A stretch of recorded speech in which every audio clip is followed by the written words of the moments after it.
Bueno, les decía que la primera unidad de la materia es lo que entró en el primer parcial. La segunda unidad la empezamos a ver luego con el tema de ciudad compacta, ciudad difusa. Después siguieron con el tema de espacios públicos y privados, lugares y lugares. En las últimas dos cuestiones de esta unidad número 2, que se llama modelos de ciudad y dinámicas sociales, lo pueden ver ahí en el programa y en la materia, tiene que ver con lo que denominamos, por un lado, al barrio como objeto sociológico y la lectura semiológica de la ciudad, ¿sí? Respecto al barrio como objeto sociológico, lo que vamos a ver es, bueno, eh, la complejidad de sus definiciones, las características de los barrios, así como también, digamos, la producción y la dimensión de lo que se entiende por identidad barrial.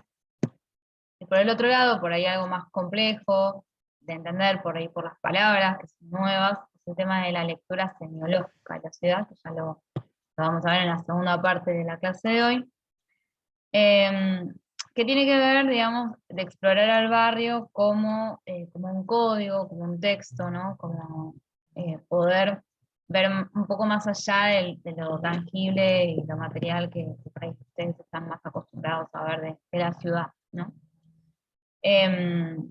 Como que por ahí estos últimos dos temas que vamos a ver hoy son más complejos en el hecho de poder materializarlo, de poder decir, bueno, traerlo más a la realidad. Así que les voy a tratar de traer ejemplos, de que entre todos podemos, digamos, sobrellevar este tema de la mejor manera posible y tratando de materializarlo lo mayor que se pueda, ¿sí? Porque es algo muy sociológico, muy abstracto, ¿sí? Así que cualquier cosa que ustedes no vayan entendiendo o que no me pueden seguir el hilo, por ahí yo hablo muy rápido, puede pasar, cuestiones de tiempo y demás, me paran, no tengo problema, y lo vemos, y vamos más despacio, o tratamos de ejemplificar si algo no queda claro, ¿sí? Bueno, voy a empezar a compartir pantalla. ¿Se ve ahí? Sí.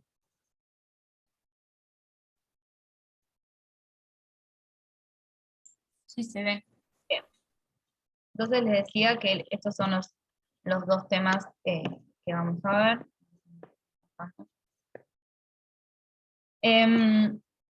Entonces, en primer lugar, vamos a ver esto de el barrio como objeto sociológico, ¿sí?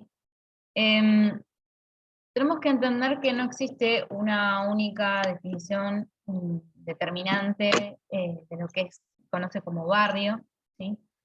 Entonces lo que hacemos es abordar este concepto a través de distintas escuelas de pensamiento, que algunas ya las vimos, la escuela de Chicago y la escuela neomarxista, y también las formulaciones más recientes, la teoría social y urbana.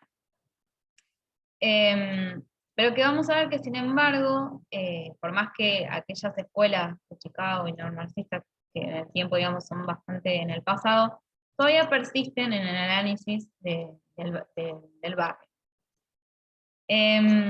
Entonces, para eso es importante que retomemos lo que ya vimos, como les decía, en la unidad 1, lo que se acuerden de los conceptos básicos de esa escuela de Chicago, de los autores neomarxistas, para poder interpretar mejor este tema, y además, porque este tema, digamos, lo que veamos acá, también les va a servir al momento de ver en la unidad 3 conceptos como el de segregación, de gentrificación, desigualdad, ¿sí? Que son conceptos que están vinculados en lo que vamos a ver hoy, ¿sí?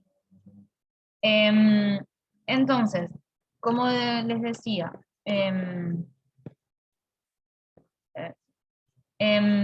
como no hay un único concepto de barrio, lo que se entiende por barrio, las distintas escuelas de pensamiento lo fueron abordando según los conceptos, los preceptos que ellos tenían y las ideologías que ellos tenían. Uno de ellos, o sea, la escuela de Chicago hizo un desarrollo no muy profundo, pero tenían una concepción de barrio. Y principalmente hay dos cuestiones que estos autores plantean, que al día de hoy algunos lo vuelven a retomar. Es el tema de entender, por un lado, el barrio como, ellos lo denominan como una unidad autocontenida. ¿Se acuerdan cuando hablaron de los conceptos de área natural que planteaba la Escuela de Chicago? Se vincula con eso, ¿sí? Dentro de lo que ellos denominaban ecología urbana y esta concepción de que la ciudad es todo un organismo, que encaja todo perfecto, todo armonioso, y que, digamos, lo que no encaja es lo distinto, lo que hay que abolir y lo que hay que atender. Entonces ellos planteaban, si recordamos, que los procesos de urbanización generaban áreas naturales, ¿sí? Como resultado de la competencia por el espacio. Y ellos asociaban a esas áreas naturales a lo que hoy podemos entender como barrios, ¿sí? Que eran unidades que eran diferenciadas de la ciudad, o sea, cada área natural se diferenciaba, era independiente, autosuficiente y con características físicas, económicas, culturales, que las hacían distintivas y las hacían particulares del resto de las áreas naturales o del resto de la ciudad en su conjunto. Entonces lo que ellos pensaban era a la ciudad, ellos dicen como un mosaico de todas estas áreas naturales, como una suma de áreas naturales o barrios, que lo podemos ver. Y que entonces teníamos barrios, ellos decían barrios comerciales, barrios residenciales de clase media, guetos, que eran los que por ahí estaban más marginados. Bueno, ¿recuerdan todo eso que habíamos visto, que ellos delimitaban distintas zonas? Bueno, eso es lo que podemos asemejar a la concepción que hoy tenemos de barrio, ¿sí? Y otra cuestión era que ellos también entendían el barrio como refugio de la comunidad. Y por ahí esto es un poquito más complejo de entenderlo, pero a ver si recordamos también, nos vamos un poco más atrás, por ahí lo vamos a entender más atrás en cuanto a los autores. Pero bueno, la Escuela de Chicago, ¿qué era lo que planteaba en este sentido del barrio como una comunidad? Ellos veían que, digamos, lo que caracterizaba al barrio era este espíritu comunitario, ¿sí? Que tenía unas características básicas. O sea, se trataba de un grupo de personas, de instituciones, que estaban localizadas en un área determinada, que desarrollaban un tipo de cultura específica o un modo de vida particular, ¿sí? Entonces, la comunidad tiene la cualidad de que o sea, perdura en el tiempo, ¿sí? Y que representa, ellos decían, una acumulación de experiencias de grupo que vienen del pasado, ¿no? Y que se van extendiendo a través del tiempo, aunque los individuos vayan y vengan. Esto lo vamos a retomar más adelante cuando veamos lo que es la identidad del barrio. Pero, digamos, la idea es esa, ¿no? Que, bueno, se genera una comunidad de barrio, las distintas experiencias que van ocurriendo a lo largo del tiempo y que las va caracterizando ese barrio, y que más allá de que la gente que vive físicamente ahí va cambiando, es como que hay algo que se va sosteniendo en el tiempo que identifica a ese grupo de personas o ese barrio que ellos denominan comunidad, ¿sí? Esa cuestión de vecindad, ¿no? Y principalmente ellos veían como que se generaban relaciones sociales en esas comunidades, en esos barrios, en base a la cooperación, a la asociación, a los contactos que sean frecuentes de cara a cara, ¿sí? Que esto generaba principalmente un sentido de pertenencia. Bueno, yo pertenezco a este barrio, a este área natural, en la Escuela de Chicago, ¿no? Entonces, bueno, a ver si recuerdan un poco esto. ¿Qué pasaba también? Si nosotros tratamos de ir un poco más atrás y acordarnos de los autores clásicos de la sociología, Durkheim, Weber, podríamos hacer una asociación, digamos, de que el barrio se asimilaba a lo que ocurría en el ámbito rural, ¿sí? Recuerdan que los autores clásicos, como acá mencioné, Durkheim, Weber, hablaban de que esta evolución que se hizo del campo a la ciudad provocó, digamos, que se vaya perdiendo ciertas relaciones más afectivas, ciertas relaciones más primarias, un contacto más físico, más de cara a cara, que se vaya perdiendo esa idea de comunidad para pasar a una ciudad mucho más grande, donde hay más individualismo, ¿no? Donde las distancias son más grandes, entonces las relaciones se vuelven cada vez más frías. ¿Recuerdan un poco, digamos, esa evolución que fuimos viendo y ese pasaje de lo rural al urbano? Bueno, muchos autores de la sociología urbana veían que también estaba pasando esto con el barrio y la ciudad. ¿A qué me refiero con esto? Es como que lo que ellos planteaban es que el modo de vida acelerado de la ciudad y de la modernización iba generando que cada vez el barrio como si vaya perdiendo esa identidad o esas cuestiones que se daban en el seno de los barrios, como esto que yo te decía, ¿no? De conocer más al vecino, de tener relaciones más fluidas y poder relacionarnos cara a cara, el sentido de pertenencia.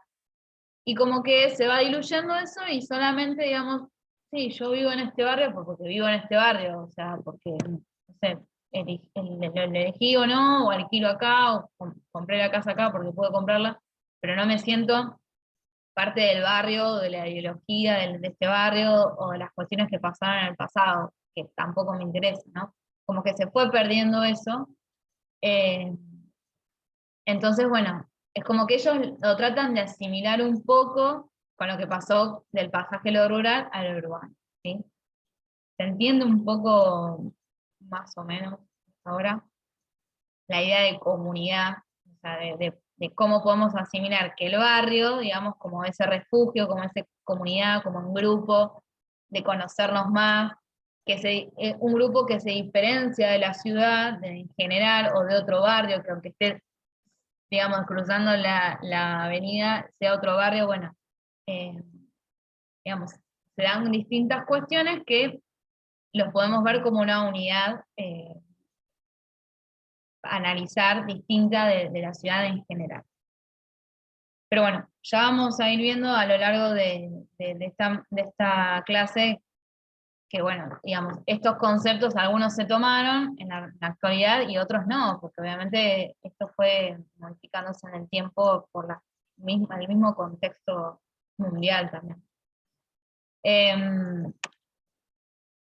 Por el otro lado, los enfoques neomarxistas, así como criticaron la mayor parte de las teorías que planteaban la Escuela de Chicago, también cuestionaron las concepciones que ellos tenían sobre el barrio. Uno de ellos fue Castells, donde él planteaba que, a diferencia de lo que pensaba la Escuela de Chicago, no es que se descubren barrios, ¿sí? Se los construye, decían ellos. Son procesos que se van estructurando o desestructurando a lo largo del tiempo. A ver, esperen que corro esto acá. Ahí. Y que no es que son producidos en un... Sí. No, no sé, no, es que es irrelevante cuando mide. Pueden silenciar los Pero micrófonos. fíjate, tiene 590, 078, 3, claro, es que no tiene medidas, tipo, hice un cuadrado así. O sea, te dice, y agarré y hice así. Y así. Sí, pueden silenciar los micrófonos. Mejor. ¿Por qué estamos viendo el conversatorio número 2? No sé quién está hablando.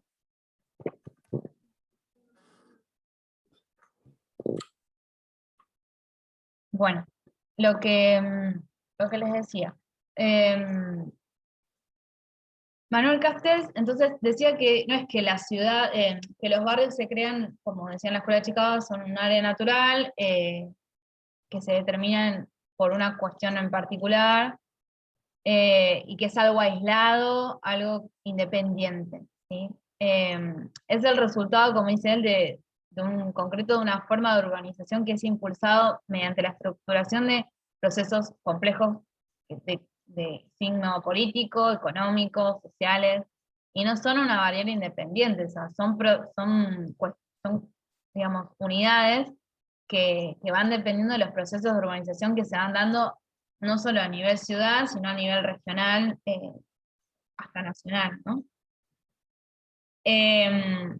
Eso por un lado de Castells. Y otro autor, que ya lo han leído, es Lefebvre, que él hacía más hincapié en tema de, bueno, ¿qué entendemos por la ideología del barrio? ¿Sí? Y planteaba que justamente la escuela de Chicago se basaba en una ideología de barrio que, él la va a cuestionar, ¿sí?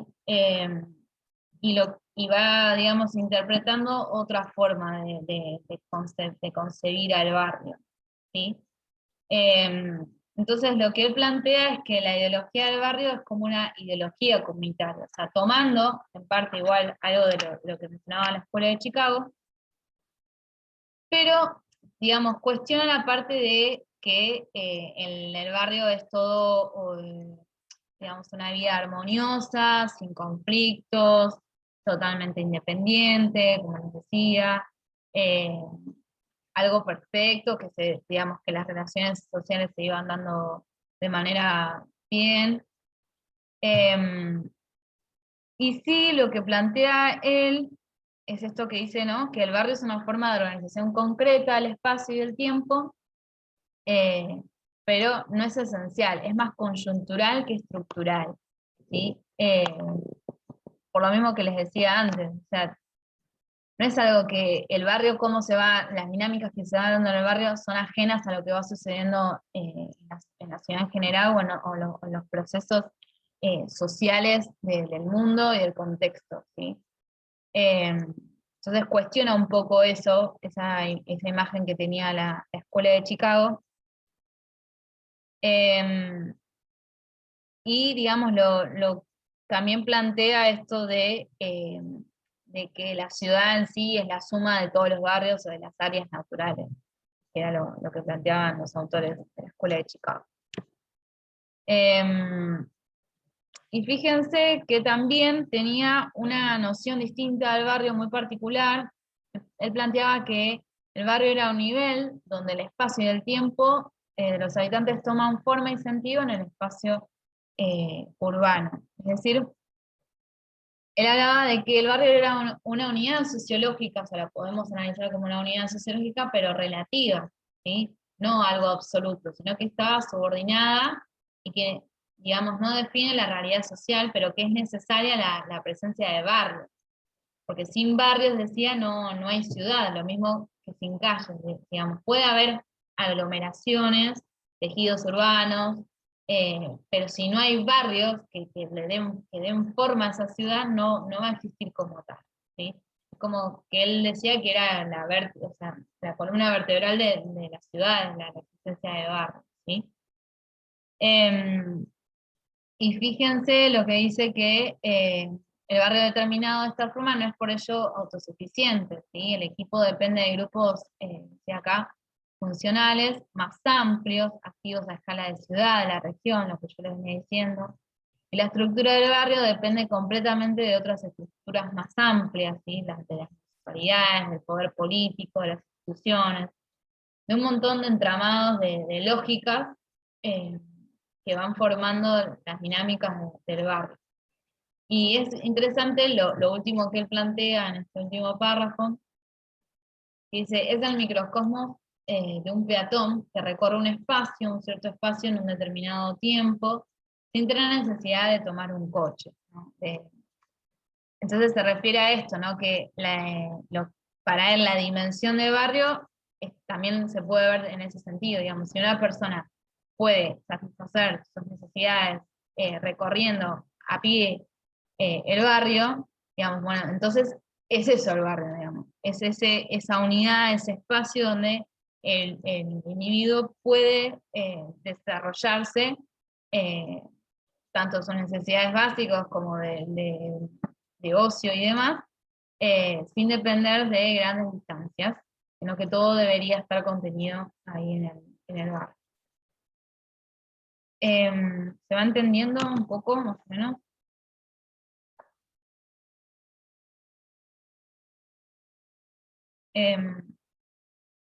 Después les voy a dejar un texto que lo tienen que leer para, bueno, o deberían leerlo para el práctico del viernes, que es de Tapia, donde ahí se plantea otra forma de ver al barrio, lo que ellos llaman el concepto relacional de barrio, que algo lo vamos a mencionar acá, pero que fundamentalmente lo vamos a ver en la clase práctica como para terminar de ver, digamos, estas dos cuestiones opuestas de lo que planteaba la Escuela de Chicago y los enfoques neomarxistas, bueno, cómo podemos hoy en día, digamos, sobrepasar esa diferencia y concretar una forma de analizar el barrio.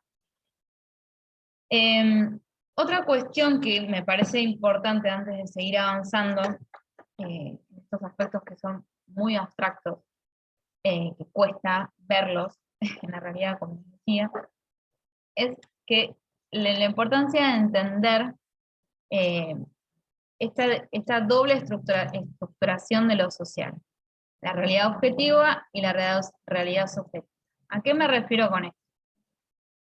La realidad objetiva es lo que podemos asimilar a lo que veníamos viendo hasta ahora, ¿no? Son cuestiones más macro, más, como dice ahí, más objetivas, más tangibles, medibles, cuantificables, que, digamos, hay algo ya escrito que dice que, bueno, por ahí ciudad es esto, rural es lo otro, ciudad compacta, ciudad difusa, bueno, todos esos conceptos hay como ya algo estipulado o se fue desarrollando distintas formas de cuantificar, medir y de analizar. Pero hay otras cuestiones que tienen que ver más con la realidad subjetiva, que es lo que estos dos temas que vamos a ver a continuación, sobre la identidad barrial y la lectura semiológica de la ciudad, que lo que hacen es enfocarse más en los significados subjetivos, es decir, en la dimensión cultural, en los símbolos de los procesos urbanos, en analizar la perspectiva de los actores que están involucrados ahí, y lo que privilegian en este tipo de análisis subjetivos son las vivencias, las percepciones, los sentidos sociales, las representaciones de los habitantes. ¿Sí? Lo que hace el subjetivismo es resaltar el papel de los agentes sociales que forman parte de este conflicto, o de esta problemática, o de esa situación que queremos analizar, o del espacio que querramos analizar o estudiar. Entonces, a ver, por ejemplo, cuando hablamos de el barrio, nosotros podemos, y miramos Catastro, por ejemplo, tiene, o sea, los mapas ustedes tienen delimitados los barrios, ¿no? Eso sería algo más bien tirando a lo que es objetivo, porque hay un mapa y hay una institución municipal que define que este barrio es tal, este barrio, a partir de acá este barrio se llama así, digamos, es algo que podemos homologar o podemos consensuar de que, bueno, Bahía Blanca tiene tantos barrios, tal ciudad tiene tantos barrios, y que serían estos, ¿no? Que los podemos ver a través de un mapa, por ejemplo. Y que cuestiones físicas, no sé, como las vías del tren o un arroyo, son delimitantes de una zona de otra. Pero digamos, hay cuestiones de lo barrial, cuestiones más subjetivas, más de aspectos valorativos, de cuestiones de que los propios habitantes de ese lugar sienten y perciben y se autoperciben y que forman parte de su vida cotidiana, que no la podemos cuantificar ni medir de forma tan fácil. Entonces, para eso es necesario entrar a esos barrios, si yo quiero, por ejemplo, ver, bueno, cómo es la vida o qué cosas identifica a determinado barrio, bueno, seguramente voy a tener que entrevistar a actores claves, a personas que, bueno, que obviamente quieran acceder a brindarme información, pero digamos, voy a tener que meterme un poco más en lo cualitativo, en datos cualitativos, que se rescatan haciendo esto, ¿no? Entrevistas, dialogando, yendo al campo específico y ver esas realidades subjetivas, ¿sí? Que no las puedo medir, que ningún instituto me las va a venir a medir, ni ninguna secretaría municipal, ni nada, ni ninguna institución, ¿sí?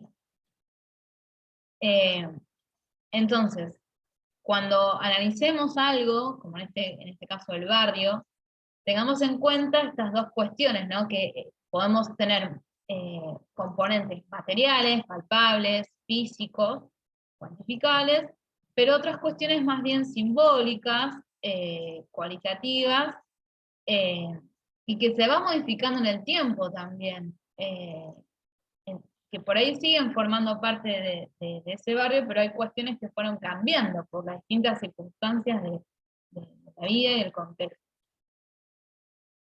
¿Se entiende? Entonces, o sea, lo que quiero que les quede claro, que no solamente para este tema en particular que estamos viendo, que es bien abstracto, sino para cualquier cuestión que ustedes quieran analizar, siempre, digamos, la realidad no es única, no es de determinada manera, y si bien, digamos, por ejemplo, lo que van a ver en las próximas clases, dice pobreza.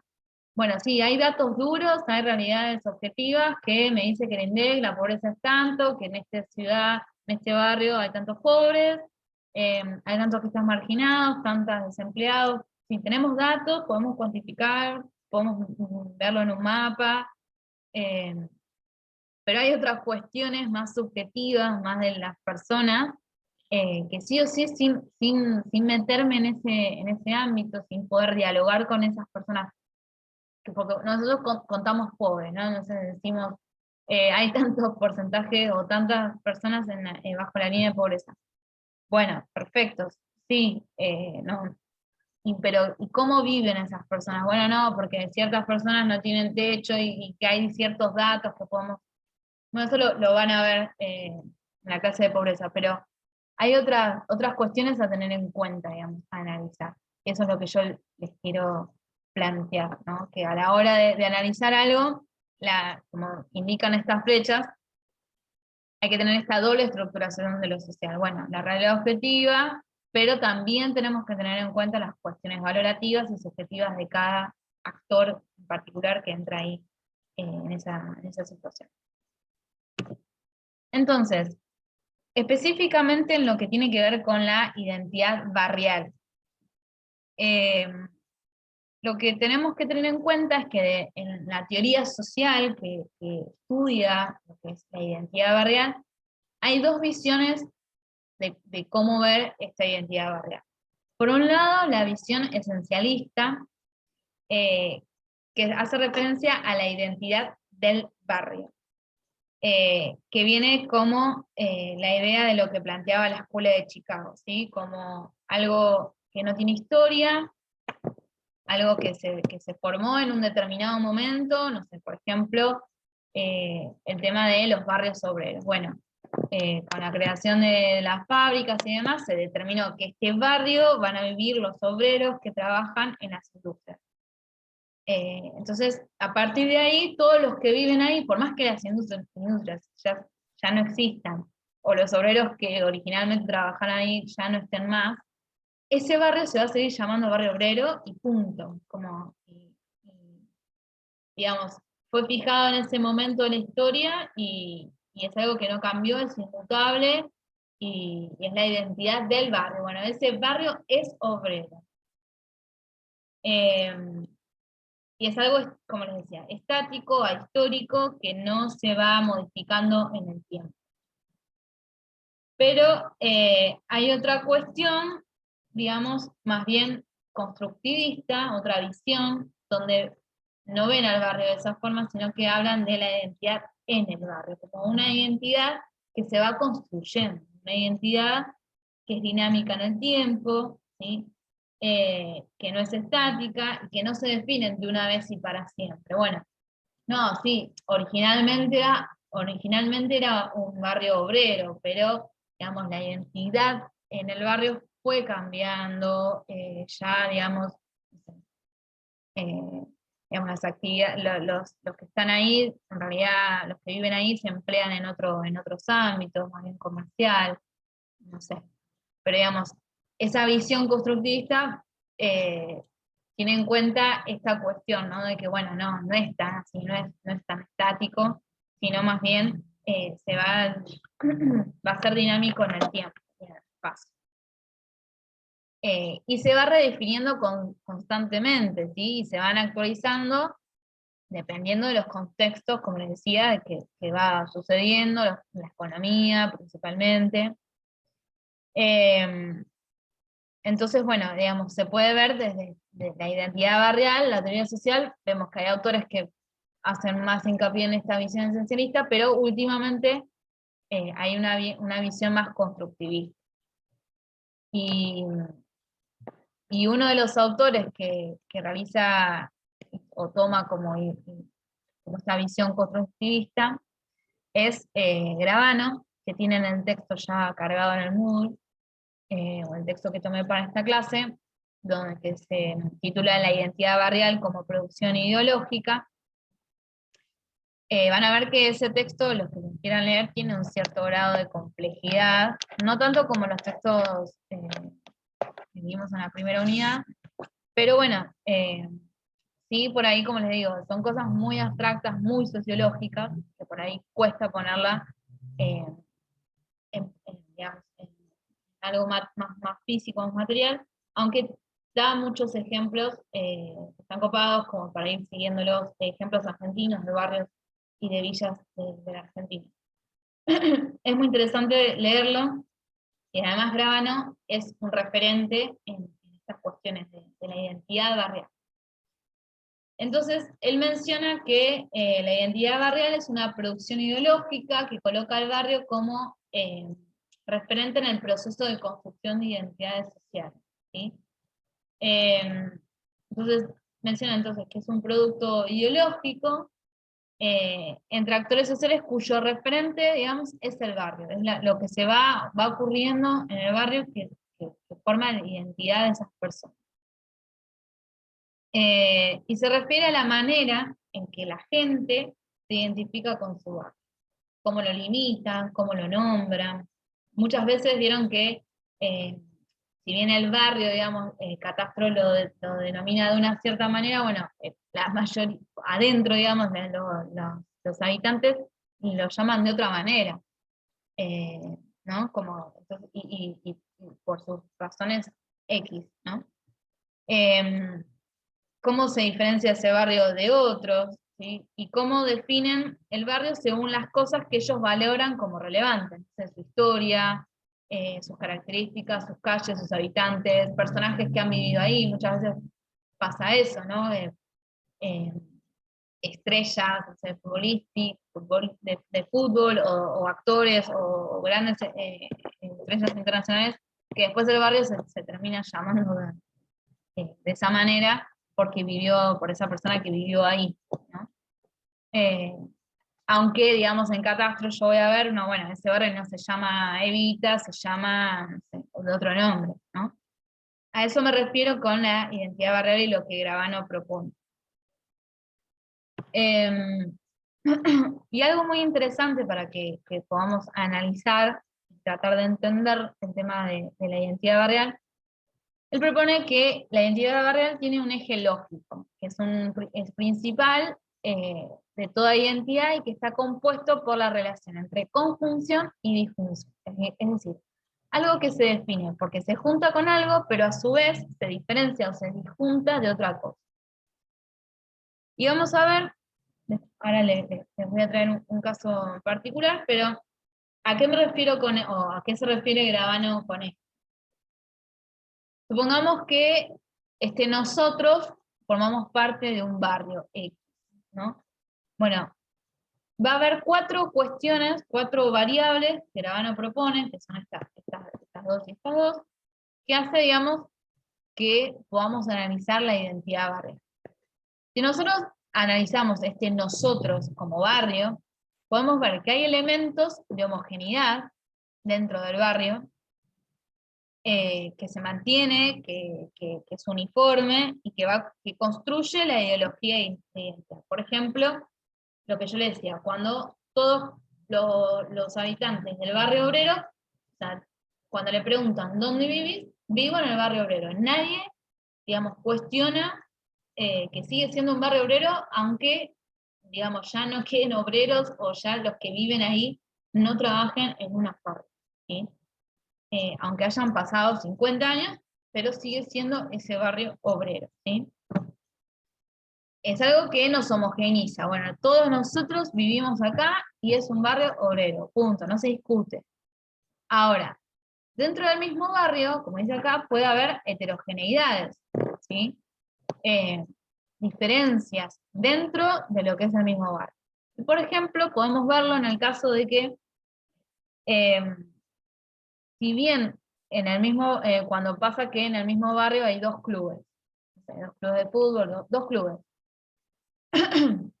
y por lo tanto hay 2 barritas, hay, digamos, hay dos tipos, o por cuál hinchas, por este o por este. Hay como algo que diferencia o divide.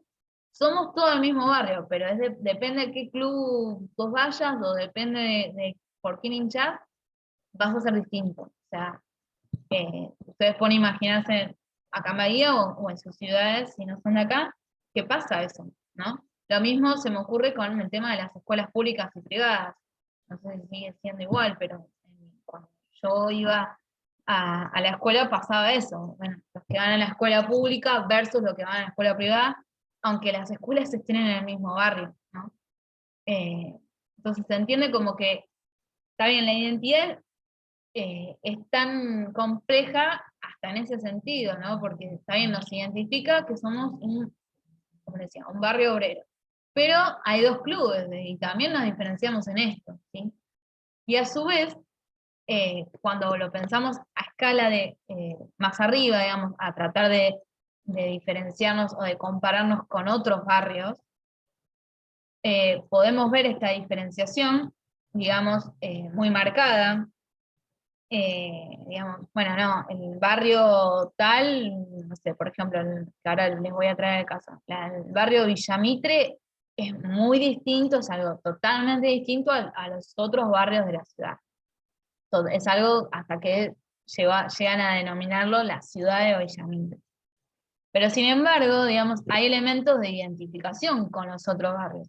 Sí, todo bien que ustedes consideren que el barrio tiene identidad propia y que se lo puede considerar como una ciudad, pero están dentro de la ciudad de Bahía Blanca. O sea, nadie puede cuestionar eso, ¿sí? Aunque ellos se sientan diferentes o tengan una identidad tan arraigada que los haga diferenciar de los otros barrios. ¿Se entendió más o menos esto, este concepto de la identidad barrial y este eje lógico del barrio? ¿Tiene alguna duda hasta acá?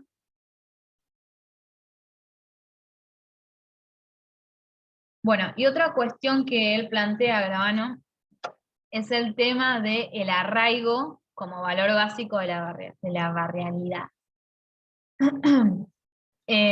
Y vuelve a tomar esto del barrio como algo referencial. Bueno, el barrio tal, todos sabemos que el barrio se llama tal, que está en tal lugar, y vuelve a tomar esto de lo barrial, lo que forman las cuestiones barriales, que tienen que ver más con lo subjetivo, con nuestros valores. Retomando lo que yo les decía, esto de lo objetivo, lo subjetivo. El arraigo sería como algo que se va objetivizando, que puede empezar como algo subjetivo, pero que a medida que se va cada vez arraigando más, digamos, afianzando más, se va objetivizando. Y este arraigo tiene que ver con las cuestiones de antes. con esto de que el antes siempre fue mejor, o con cuestiones del pasado que eran muy fuertes, por ejemplo, en las conformaciones de las ciudades, las conformaciones de los barrios, ciertos actores, ciertas figuras que forman parte de ese pasado y que están arraigadas en la identidad de ese barrio, ¿sí? No sé, o ciertos, no sé, por ejemplo, un teatro que fue creado en tal lugar, entonces alrededor de ese teatro se fueron creando distintas instituciones, distintos personajes, todo eso forma el arraigo que va, digamos, a ser la base de esa identidad barrial, ¿sí? Otra cuestión que Gravano menciona es, seguido a lo del arraigo, es el antes como época de base, ¿no? El antes como la oposición de la hora, la base con que la gente construye identidad barrial. Ese antes que se opone a la hora negativa, no, antes todo era mejor. Antes se podía caminar en el barrio, se podía salir a andar en bici tranquilos, ahora no me conozco ni al vecino. Capaz que es así, sí, es así, efectivamente, pero bueno, digamos, entonces, ¿qué es lo que forma esa identidad? Y lo que era del pasado, ¿no? Y que no es posible tampoco identificar con una época referencial determinada, ¿sí? Sino que se fue construyendo ese antes, digamos, ese pasado fue construyendo esa identidad. Ya, un poco más claro. Y esto es como un atributo donde el antes es mucho más, o se valora más que el ahora. Bueno, que justamente es lo que va a terminar formando esa identidad, ¿sí?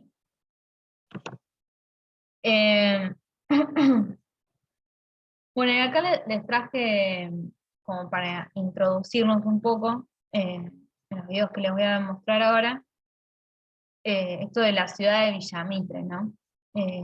Este es un poema, después si quieren, no sé si hay alguna interesada en leerlo, porque yo me estoy quedando sin voz un poco.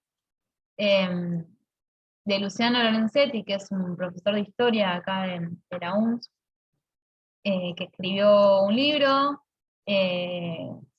justamente sobre el barrio de Villamitre, y publicó hace un par de años en su cuenta de Facebook, me parece, este poema,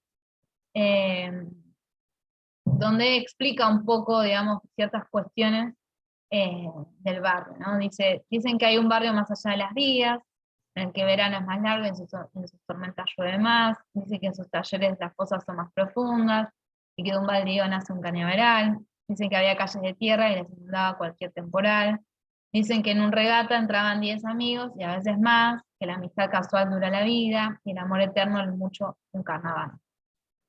Dicen que los libaneses dormían a la sombra de una palmera, los sirios hablaban gallego y los tanos se discutían al mayoral. Dicen que hasta los gitanos dejaron de trayumar. Dicen que se pelearon por Evita, que Sócrates y Garibaldi se cruzaron a conversar. Dicen que todos sus niños hicieron en el club alguna actividad, que de pobres compraron quilmes y pintaron paredes al pasar, menos yo, mamá. Dicen que en ese barrio dicen que Dios está en todas partes, pero más San Tomasito.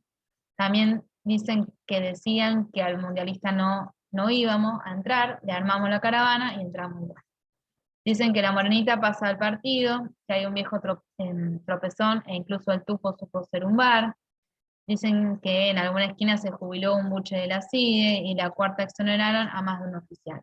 Dicen que en el barrio acuñaron moneda, que hay 3 iglesias y más de un hospital. Dicen que andan en bicicleta, que allá vive la vieja de los perros y que el loquero soltó un bar. Dicen que también toman mate en la vereda y para edificios no hay lugar. Dicen que ya cuentan quintas generaciones, que hay nacidos y criados, que los abuelos reciben nietos que no paran de llegar. Dicen que en el barrio se dicen historias que nunca se podrán probar, le responden a que ellos nunca entenderán. Dicen que se fundaron las repúblicas, que recuperaron Malvinas, que todos saben dónde empieza, pero nadie sabe cuál es la frontera final. Dicen que hay quienes aún lo ponen en duda cuando dicen que si ese barrio existiese, ese barrio sería una ciudad. Entonces yo ahora les voy a mostrar unos videos como para aquellos que no conozcan el barrio, Y para que después ustedes me puedan responder algunas preguntas en base a lo que vimos hasta ahora, ¿no?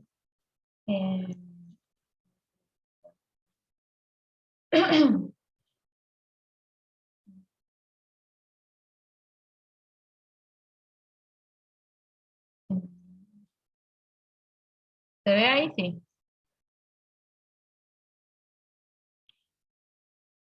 Sí, profe. ¿Se escucha?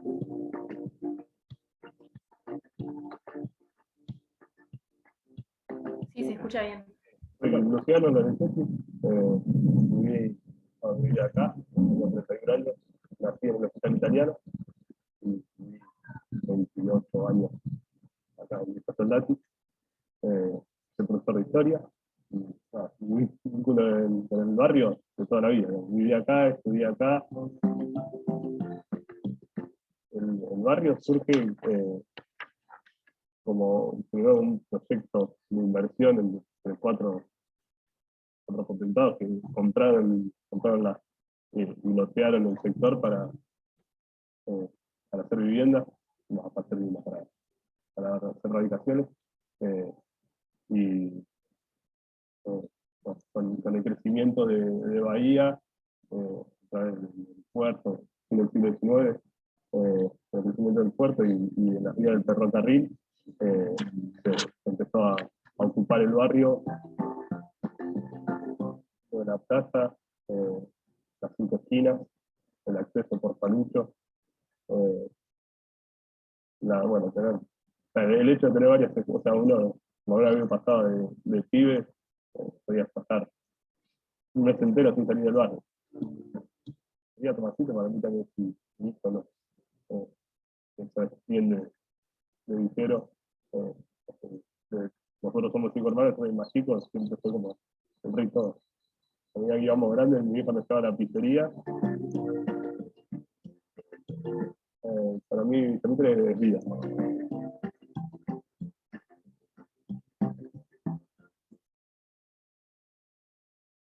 Bueno, ahora voy a mostrar otro video que está a continuación de esto. Una especial que hizo la nueva provincia.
Y por último, este que es un poquito más largo.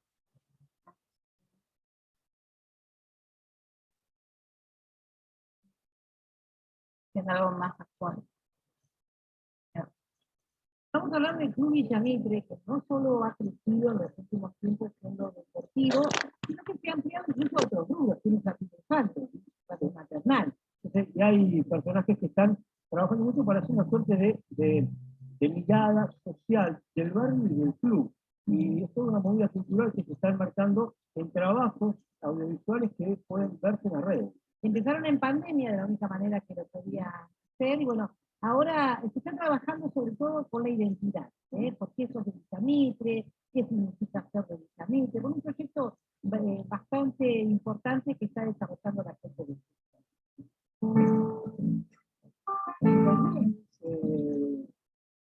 un poco la idea de seguir ampliando la propuesta del club. Y el club ha tenido crecimiento muy grande, institucional, está en obras, ha tenido un crecimiento deportivo muy grande, no solo por los resultados, sino también por seguir sumando actividades, abrió un área educativa. Un paso lógico pasar a tener un área de cultura en un club que se propone seguir haciendo propuestas en la ciudad. Trabajar por un lado con todo lo que es la identidad de Villa Mitre, del club y del barrio, de los barrios lindantes,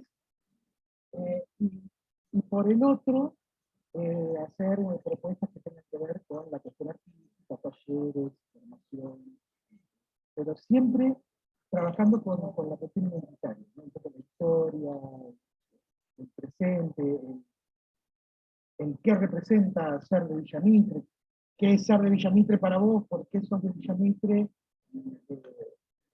tratar un poco de ahondar en eso, ¿no? De recopilar un poco todas las historias que andan dando vueltas alrededor del club y del barrio. Tiene que ver un poco con cómo se formó Villa Mitre, ¿no? Se formó un poco aislado de la ciudad, calculá que tenía la barrera de las vías, del arroyo, pasó un tiempo entre las primeras casas, pero en el loteo y las primeras casas hasta que se hizo el primer puente. Era un lugar que estaba separado del centro y que fue generando su centro comercial, su carácter como independiente, un poco por esa característica de dificultades que tuvieron nuestros bisabuelos cuando el barrio se formó.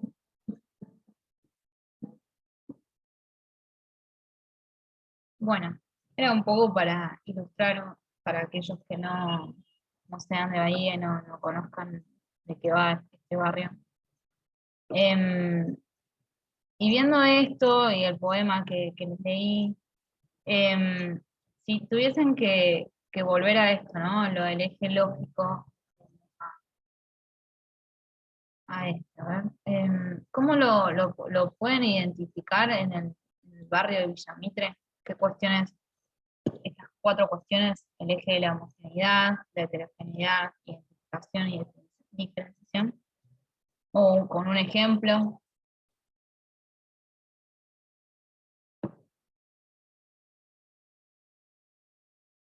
O si lo logran ver, digamos, en este barrio.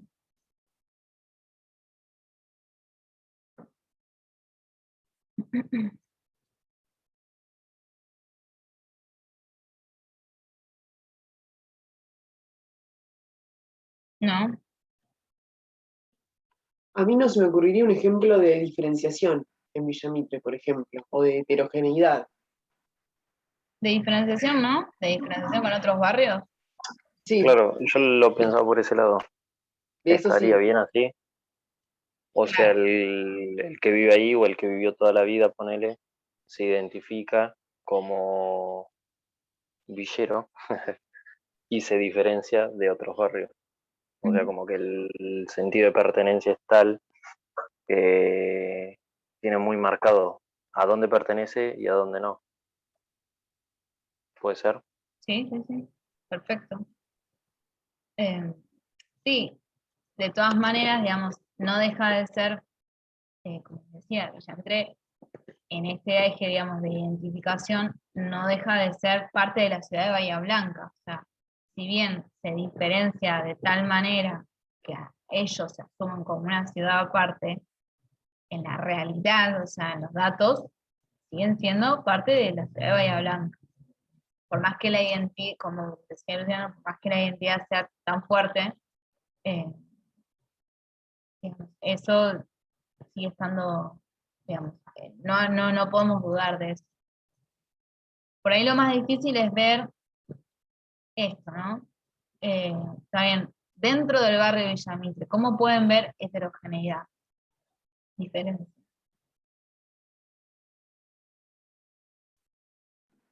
¿Qué cosas Y pueden ver? capaz a mí se me ocurriría por las edades.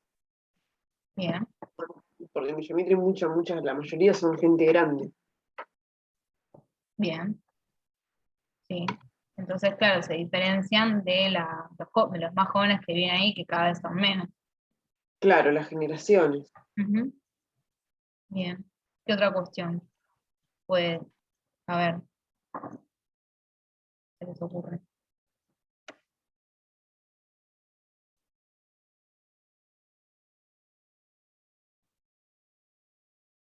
Creo también, no estoy segura, bueno, no vivo ahí, si alguno vive ahí o ha vivido, capaz que es mi parecer nomás, eh, pero en una época, no sé si sigue, el tema de a qué escuelas iban, marcaba mucho la diferencia, por más que estén en el mismo barrio, si era una escuela privada, religiosa, si ibas a una escuela pública. Eh, Más allá de que, como vamos a ver ahora, se pueden ver también que tiene que ver con las cuestiones socioeconómicas y los recursos que tengan las personas. O sea, dentro de de ese mismo barrio, obviamente, por más que estén todos en el mismo lugar, en el mismo espacio, las realidades socioeconómicas y de recursos son distintas. Entonces, bueno, también se me ocurre que ese aspecto puede generar heterogeneidades dentro del mismo barrio. Así viva yo al lado de otra familia, pero los hijos van a una escuela pública y los otros van a una escuela privada. Por ahí alguna diferencia hay, a la larga. O por ahí no, pero digamos, se me ocurre que algo de eso puede ser. Y no sé si lograron ver en los videos de cómo esto que mencionaba Gravano, el tema del arraigo, ¿no? Del antes, de la época del antes, cómo forma una base muy, muy sólida para la identidad villera, ¿no? Como cuestiones, eso, del pasado que fueron formando y que fueron construyendo esa identidad. Que como decía recién Fiorella, las generaciones más nuevas por ahí no sé, no le prestan mucho atención a eso, o veremos más adelante cómo por ahí eso se va perdiendo, tal vez sí, tal vez no, pero digamos, cómo ese antes y ese arraigo, eh, digamos, realmente es lo más sólido que tiene esa identidad yamita. Lo lograron ver eso, esa era la idea también de ver estos videos y del poema. De cómo el antes es lo que forma o lo que mayormente conforma esa identidad, que puede perdurar, que puede modificarse en el tiempo, pero que bueno, la esencia está ahí, en el antes, en el pasado, en ese arraigo. Y habrá que ver a medida que van desapareciendo, digamos, dejando de existir las personas, las generaciones más antiguas, qué sucede con eso, ¿no? O qué impronta se le da. Bueno, nada, yo creo que a cada uno de ustedes se le puede ocurrir estas ideas en el barrio en que vive, o en el barrio en que nació, o digamos, en las distintas ciudades que habitan. Digamos, estas cuestiones pueden palparse, por más que es lo que yo le decía al principio, si bien son cuestiones más abstractas, podemos hacer un ejercicio de poder ponerlas en un estudio de caso. ¿Sí? Bueno, y la otra pata de esta clase ya no es tanto del barrio, sino es más bien de la ciudad en general y de lo que se denomina la lectura semiológica de la ciudad. Entonces me preguntarán qué significa semiología, que no tengo ni idea. Bueno, según la RAE, es el estudio de los signos en la vida social. Es la ciencia que estudia los sistemas de signos, las lenguas, los códigos, las señalaciones. Pero en el último tiempo, el tema de la lengua llegó a tener tanto poder autónomo que ya no se lo involucra en la semiología. ¿No? Como que el lenguaje y la lengua se lo estudia aparte, y lo que estudia de semiología es precisamente todos los sistemas de signos que no son lingüísticos, o sea, todo lo demás que no sea lingüístico. Es la ciencia que es derivada de la filosofía, que trata los sistemas de comunicación dentro de las sociedades humanas. y lo que principalmente estudia son los signos, ¿sí? Que lo que se entiende por signo es aquel objeto o evento presente que está en un lugar de otro objeto o ausente. A ver, va de vuelta. Se entiende por signo o objeto, se entiende por signo un objeto o un evento que está presente en un lugar de otro objeto que está ausente, ¿sí? Y que se lo puede ver a través de un cierto polo. Eso es lo que dice la teoría, ¿no? Entonces, ¿qué es lo que empieza a ocurrir? Que frente a una visión más bien materialista y funcionalista, empiezan a aparecer estudios sociológicos, antropológicos, que comienzan a analizar la ciudad en términos de discurso. Pero esto no sucede de un día para otro, sino que esto sucede en un contexto donde las ciencias humanas, ciencias sociales en general, se le empieza a dar centralidad a las cuestiones culturales, a la cultura y en particular, en este caso, la cultura urbana. Y fíjense lo que dice Barthes, que es uno de los que ha desarrollado mucho este tema de la semiología. Él plantea que la ciudad es un discurso, y este discurso es verdaderamente un lenguaje. La ciudad habla a sus habitantes, nosotros hablamos a nuestra ciudad, la ciudad en la que nos encontramos solo con habitarla, recorrerla y mirarla. Entonces empiezan a aparecer, digamos, comprensiones de la ciudad como texto material, como la lectura de las prácticas o de los imaginarios urbanos, y viendo la ciudad como ellos lo denominan como una densa red simbólica en permanente construcción y expansión. El otro texto que ustedes tienen en el Moodle de base, justamente es para estudiar este tema, es de Margulis, y el capítulo de la ciudad y sus signos, es muy interesante, está muy bueno. Margulis es sociólogo de la UBA, y el autor lo que hace es problematizar el tema de la ciudad como, digamos, como signo, como discurso, en 4 ejes. Plantea, por un lado, la ciudad como texto, ¿no? Como menciona acá el título. Y plantea que desde los sistemas significativos y los códigos que hacen posible la comunicación, la interacción, el reconocimiento y la identidad. O sea, desde esos ámbitos es donde empieza a analizar la ciudad.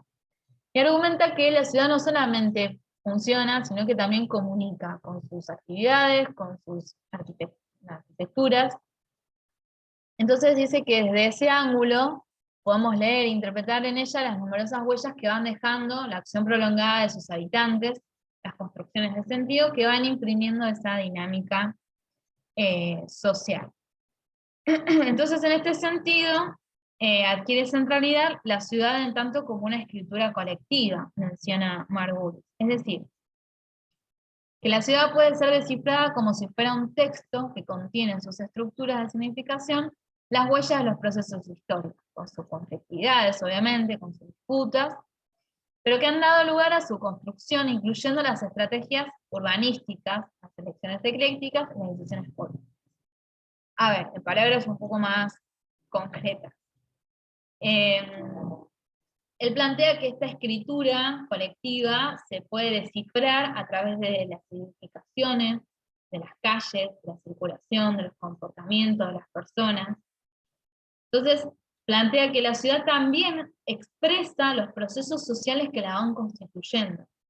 Pero a diferencia de lo que ocurre con el lenguaje, que es mucho más explícito, digamos, hay que emplear otros recursos para interpretar ese discurso o ese texto de la ciudad. Es mucho más complejo. Ahora después les voy a traer algunos casos concretos, a ver si pueden identificar esto de qué queremos decir con la ciudad como texto. Otro eje que plantea Margulis es el tema de la ciudad construida versus la ciudad vivida, es decir, no son cuestiones similares, no son iguales, no es lo mismo hablar de lo que se construyó y cómo se vive esa ciudad. A eso hace referencia. Dice que en la construcción de la ciudad vivida sus habitantes cobran una importancia vital. Es decir, la ciudad no es solo objetos, edificios, calles, arquitecturas, que en realidad tienden a igualarse a lo largo del planeta. Bueno, ustedes son los especialistas, ¿no? Pero, digamos, ciertas estructuras edilicias o ciertas arquitecturas se van, digamos, repitiendo a lo largo de todo el mundo, en las distintas ciudades del mundo, ¿sí? Pero hay cuestiones que expresan los habitantes, que expresan su cultura, y que en sus movimientos, en sus lenguajes, en sus comportamientos, hasta en su vestimenta, podemos leer ciertas características de esa ciudad, ¿sí? Ciertos símbolos, ciertos sentidos, o las formas de usar la ciudad, las formas de cultura, o que seguramente también fueron creaciones históricas, pero bueno, todo eso es lo que se puede analizar.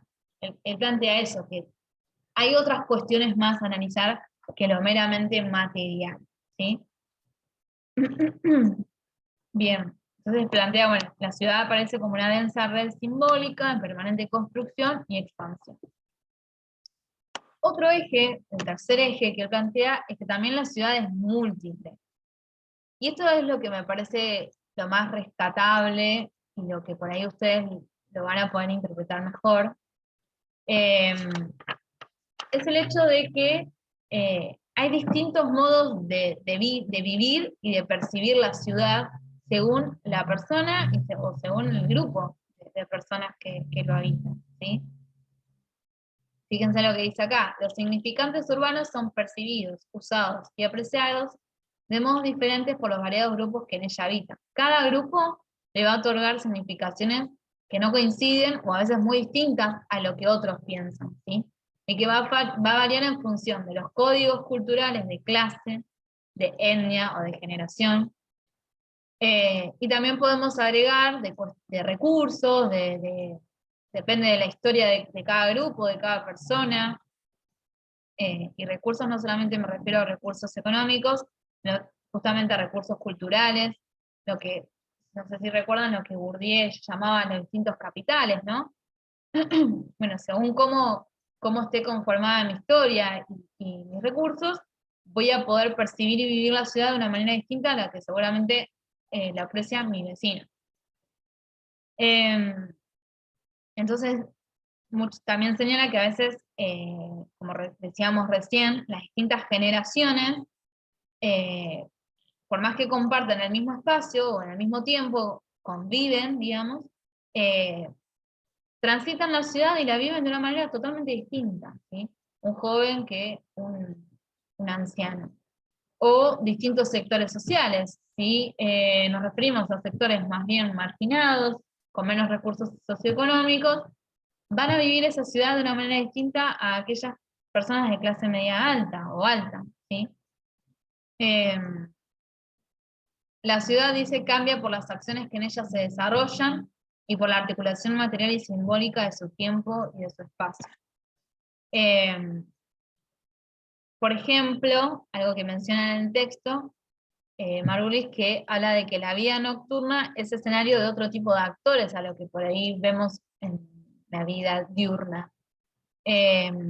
Por ejemplo, él menciona que es tiempo de los jóvenes, de la diversión, de la fiesta, pero que también por la noche se ven paisajes un poco menos lindos, como los trabajadores en las guardias de los hospitales, en las comisarías, en los velatorios. También podemos pensar, se me ocurre, que ahora es más visible, pero que en realidad esto pasó desde siempre, como mujeres es difícil o no, nos resulta peligroso o con miedo transitar la noche sola, por ejemplo, ¿no? Caminar sola. Sí, digamos, por la coyuntura y por la lamentable situación que vivimos, ¿no? De inseguridad. Pero, digamos, para que vean que, digamos, la ciudad hasta se diferencia también en cómo se vive de día y de noche, ¿no? Bueno, las distintas actividades, los distintos personajes que habitan en esos dos momentos es diferente y por eso, digamos, habla de esta ciudad múltiple. Después, ¿qué más? A ver, después. Bueno, nada, esto de que el habitante de la ciudad vivencia algunos espacios urbanos de modo diferencial. Hay territorios que son, él menciona, más cargados de afectividad, de recuerdos, de historia, o partes de la ciudad que son más ligadas al uso cotidiano o con recuerdos del pasado o que es indiferente a eso. Y podemos vincularlo, no sé si lo pueden ver, con lo que vieron en la última clase de lugares y no lugares.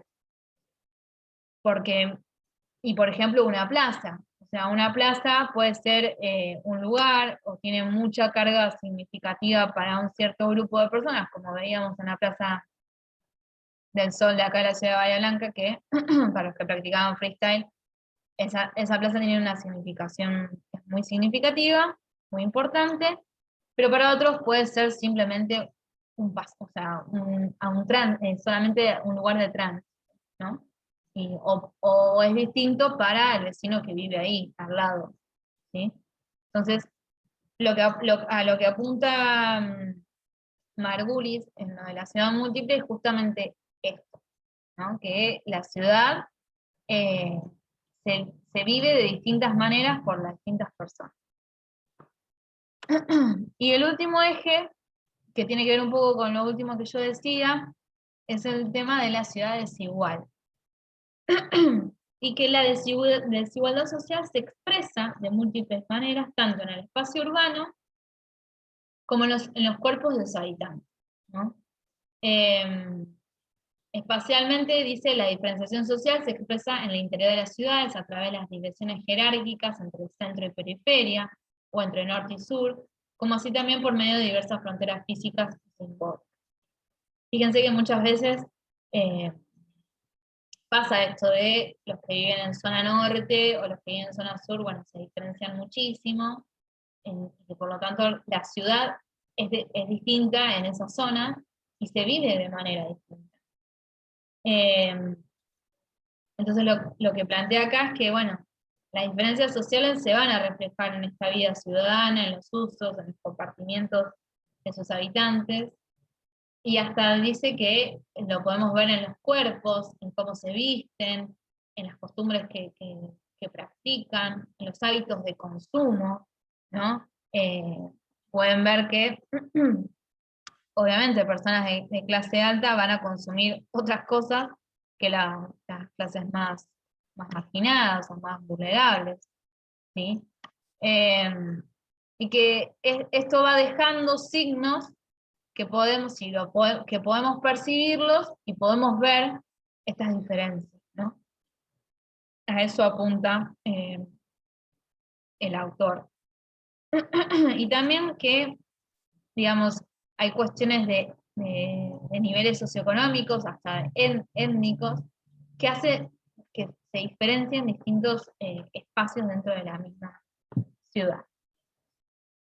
Hasta acá se entendió más o menos esta parte de la lectura semiológica de la ciudad. Ahora les voy a traer algo más concreto. Pero bueno, la última después me pregunta. Y por último, digamos, es interesante ver que en la literatura la ciudad aparece como un objeto sociológico. Y que la ciudad es percibida como un texto. A ver, la idea de esto es que ustedes puedan entender también que hay otras formas, otros recursos de analizar la ciudad. En este caso, algo muchísimo más abstracto, más playero, dirían ustedes, como es el tema de los textos o de la literatura. Un referente de estas cuestiones es Italo Calvino, que en su libro Las ciudades invisibles, de 1972, la nota preliminar expresa lo que dice a continuación. Lo que le importa a mi Marco Polo es descubrir las razones secretas que han llevado a los hombres a vivir en las ciudades, razones que pueden valer más allá de todas las crisis. Las ciudades son un conjunto de muchas cosas, de memorias, de deseos, de signos de un lenguaje, son lugares de trueque, como explican todos los libros de historia de la economía. Pero estos trueques no son solo de mercancías, son también trueques de palabras, de deseos, de recuerdos. Mi libro se abre y se cierra con las imágenes de ciudades felices que cobran forma y se desvanecen continuamente, escondidas en las ciudades enteras. Bueno, este libro es espectacular, muy interesante, se lo súper recomiendo. Y fíjense que, digamos, en esta frase, lo que el autor sostiene es esta relación entre la ciudad construida y la ciudad vivida. Y que, obviamente, lejos de ser algo mecánico y algo estático, podemos comprender a esa ciudad vivida a través de la memoria, como dice, de los deseos, de los recuerdos de sus habitantes, no solamente por cuestiones físicas o palpables, ¿no? Y para ir finalizando, les traje dos poemas de dos autores de acá de Bahía Blanca, y se los voy a leer, y a ver si ustedes, los que son de Bahía, pueden reconocer a qué lugar hace referencia. Estos son poemas, ¿sí? Fíjense cómo, digamos, la ciudad hecha en texto, hecha en poema. Uno de ellos se denomina Vías y dice: cuando llegábamos al Puente Colón era la mejor parte. Ahí mi mamá me alzaba hasta el borde de la baranda y yo miraba para abajo. Las vías eran varias, se cruzaban, alrededor había árboles, era como un campito cruzado por vías en el medio de la ciudad. Si venía el tren lo esperábamos y yo veía pasar los vagones por debajo de mí. Y el ruido que no se podía ni hablar. El tren se afinaba en la punta y se agrandaba cuando se acercaba. Cuando pasaba el último vagón, ya el ruido se oía lejos.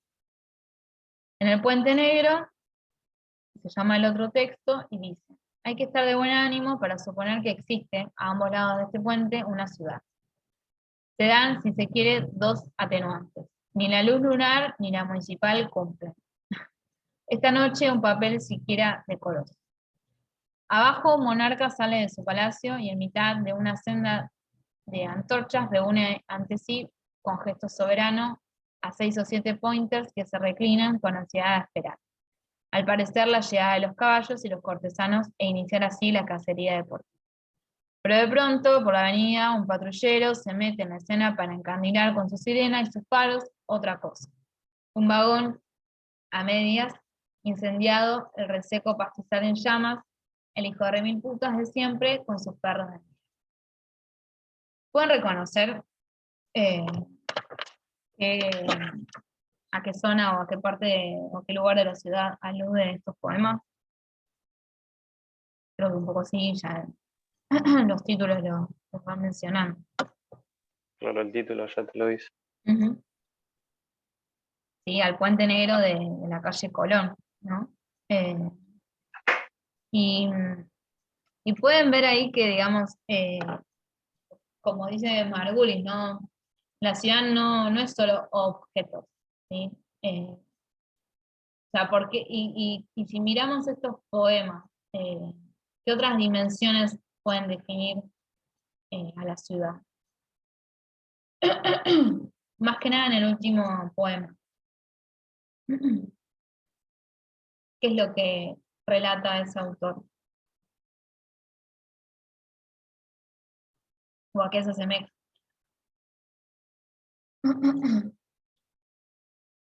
Tiene que ver con las leyendas urbanas, ¿no? Que forman parte de las ciudades. A eso se refiere también Margulis, ¿no? Bueno, forman parte de la idiosincrasia y de la historia de las ciudades. Entonces, bueno, esto como la parte más abstracta de lo que hemos visto hasta ahora, pero digamos, algo palpable o algo, digamos, que podamos leer e identificar, ¿no? Cualquier persona que viva en la ciudad de Bahía Blanca, si ya no les pusiera el título o le sacara algunas cuestiones, igual se darían cuenta de lo que está hablando. Así sea algo muy literario o algo muy abstracto, digamos, podemos entrelazar todo lo que fuimos viendo a lo largo de estas 2 horas, el tema de la identidad, del arraigo, del antes, del pasado, ¿no? Del sentido de pertenencia. Bueno, vemos cómo plasmado en un texto literario podemos igual interpretar o leer a la ciudad, ¿sí? Esa es la idea. Y para finalizar, y como reflexión, y como futuros arquitectos y urbanistas, les voy a leer esta cita de Gravano, a ver qué reflexión les sugiere esto, ¿no? Dice, el relevamiento de los imaginarios tiene un rol potenciador para el mejoramiento social de la vida en la ciudad. Dentro del contexto de poder y conflicto estructural, conforma la arena de la lucha por los significados acerca de la ciudad que quieren y aspiran sus actores, como productores y consumidores. Su escucha y registro puede representar una reivindicación popular en términos gramscianos. En el imaginario profesional técnico es común colocar como debilidades y fortalezas solo indicadores estándar y no tener en cuenta variables blandas, como los imaginarios sociales. Y se pierden así componentes potentes para la transformación. Programar mediante imágenes en forma profesional obliga a tener en cuenta los imaginarios sin renunciar a los universales que da la solución disciplinaria. La visión relativista que el posmodernismo modernismo ha sabido con astucia reivindicar no debe ser despreciada cuando se trata de pensar la ciudad en términos de su uso simbólico, dentro de lo que los antropólogos definimos como dimensión cultural. El reconocimiento de este nivel de análisis aflora en la agenda urbanística actual con fuerza interpretativa y práctica. La transformación, como contrapartida no renunciada de la modernidad, debe nutrirse también astutamente del aporte de los imaginarios. ¿A qué hace referencia Gravano en esta cita? ¿Qué cosas deberían tenerse en cuenta a la hora de planificar o diseñar un proceso urbano? O analizar un proceso urbano.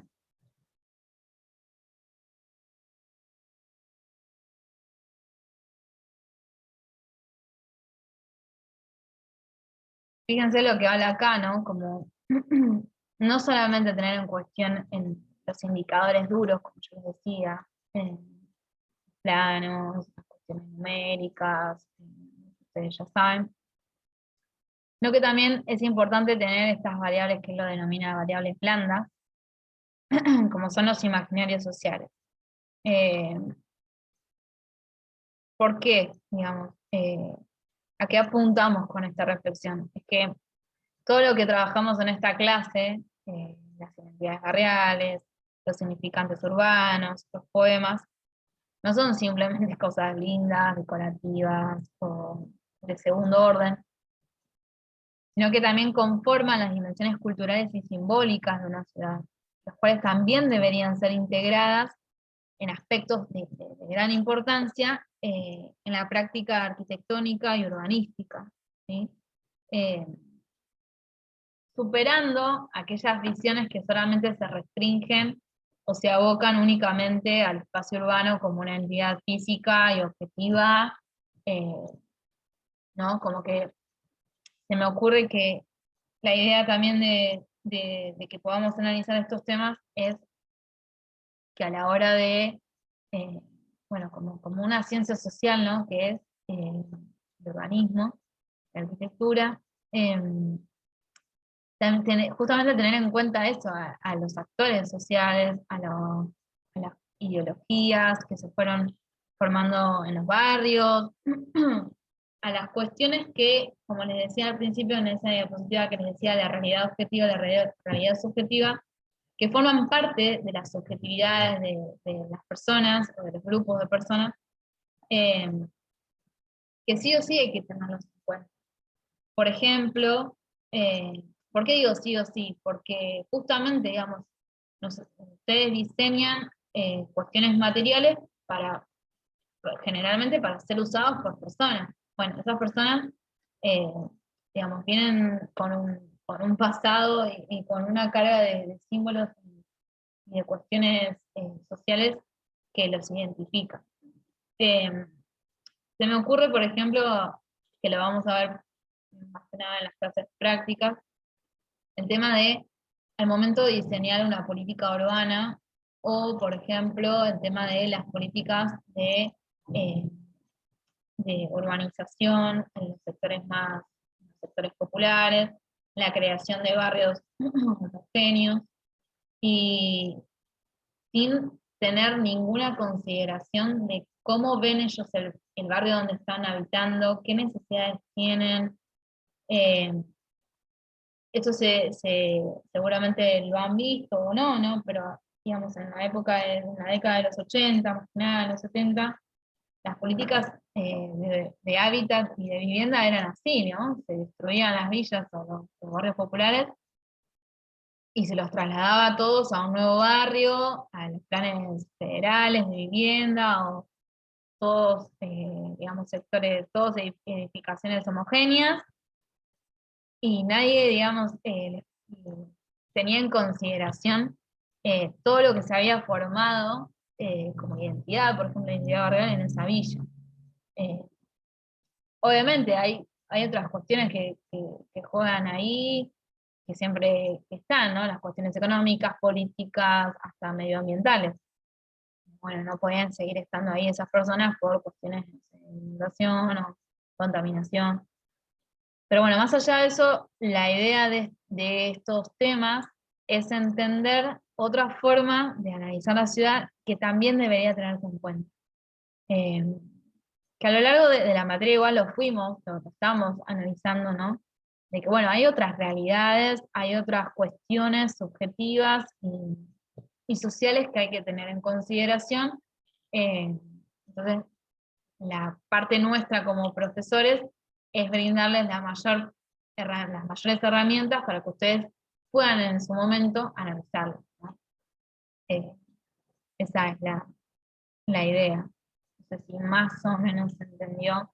Yo creo que con la clase práctica lean el texto de Tapia, así el viernes por ahí podemos tratar de refinar un poco más estos conceptos y de concluir mejor.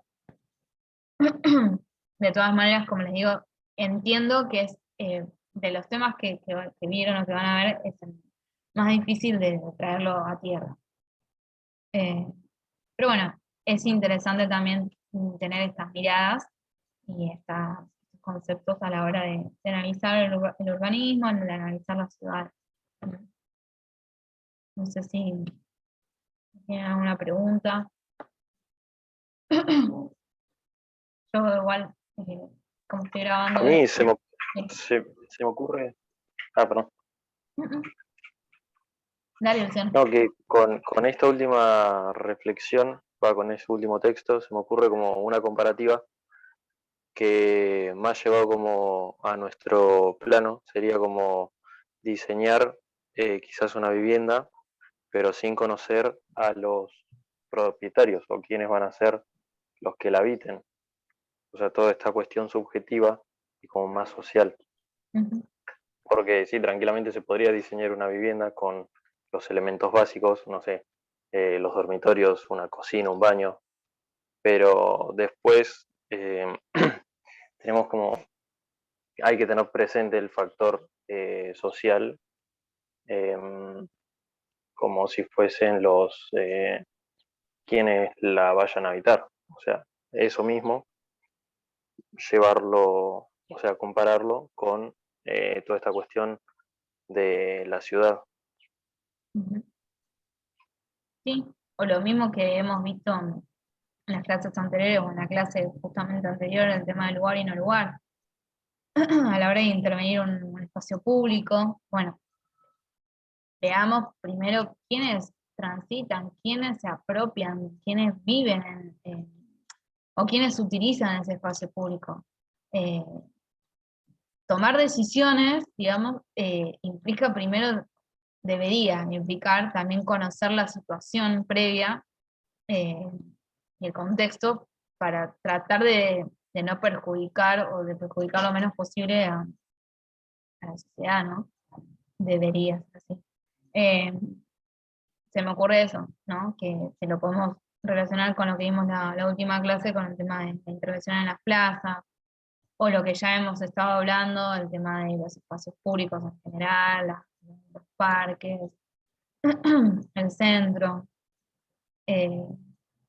Nada, eso. Nada, sí, es mucho, digamos. Hay que tener en consideración, digamos, quiénes viven, quiénes habitan y las formas de transitar y de vivir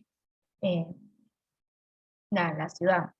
Lo mismo con las cuestiones del barrio, ¿no? No sé, hay cosas como intervenciones en el barrio que pueden chocar con la identidad, que por ahí que va a generar problemas con la comunidad del barrio, ¿no?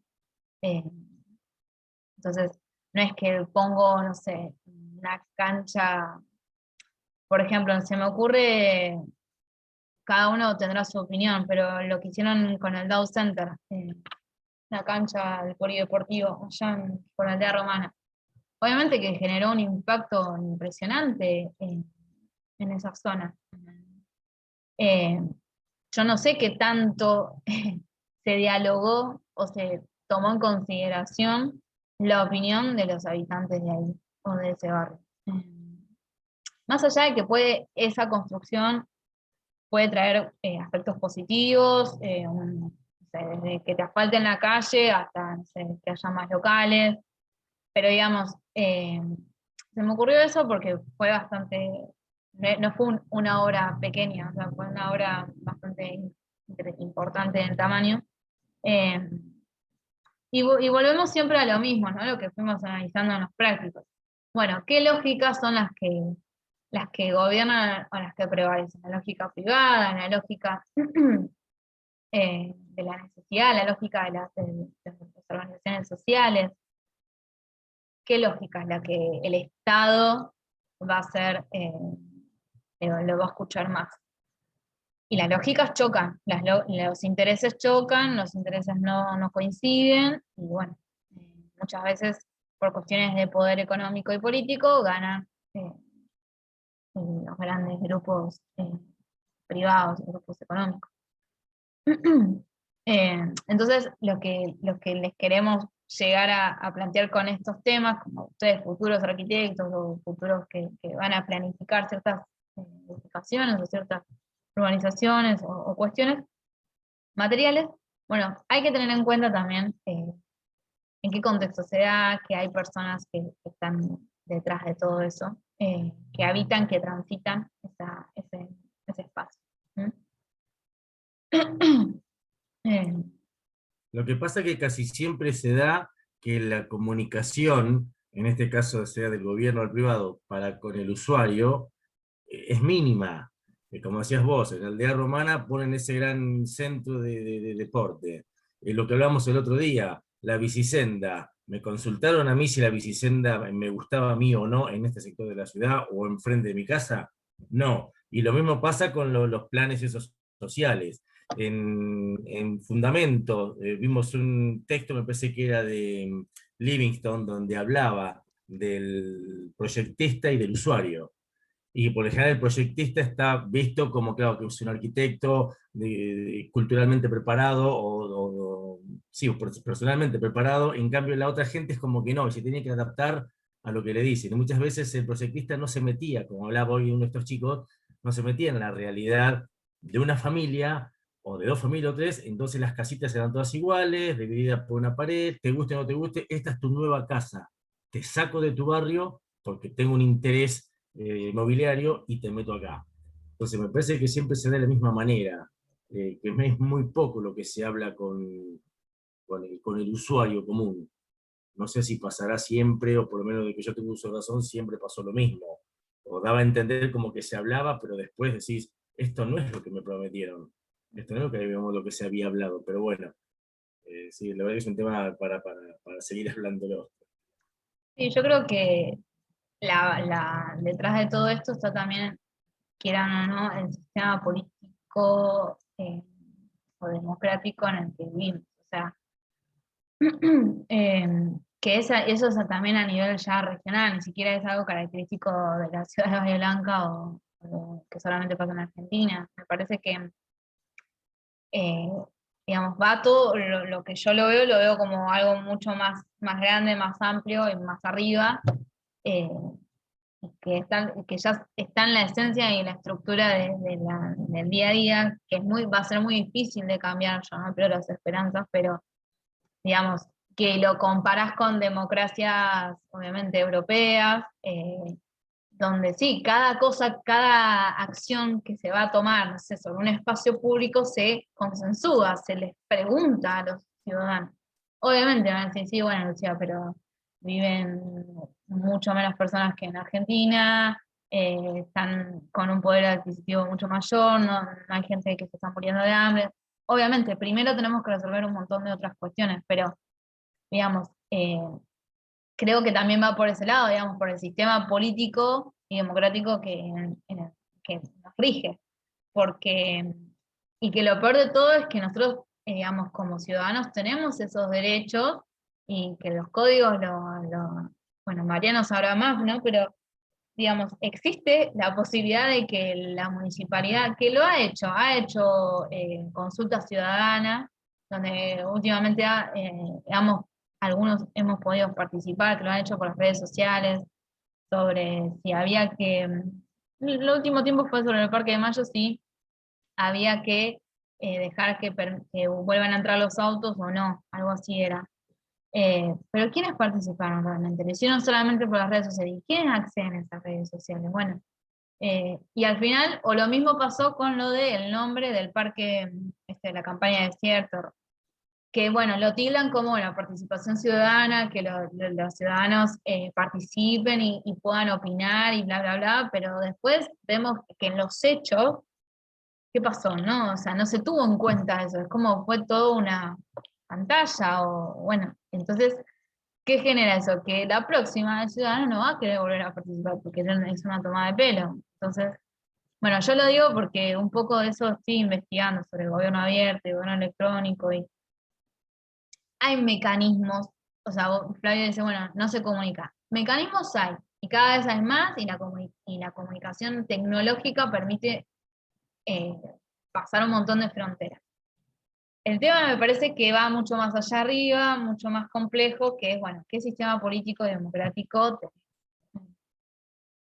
Pero bueno, nada, yo creo que involucrándonos, y ustedes como futuros profesionales, o desde su lugar, desde su lugar de trabajo, pueden marcar la diferencia, por lo menos desde su lugar, desde lo que van a hacer con la persona que van a tratar.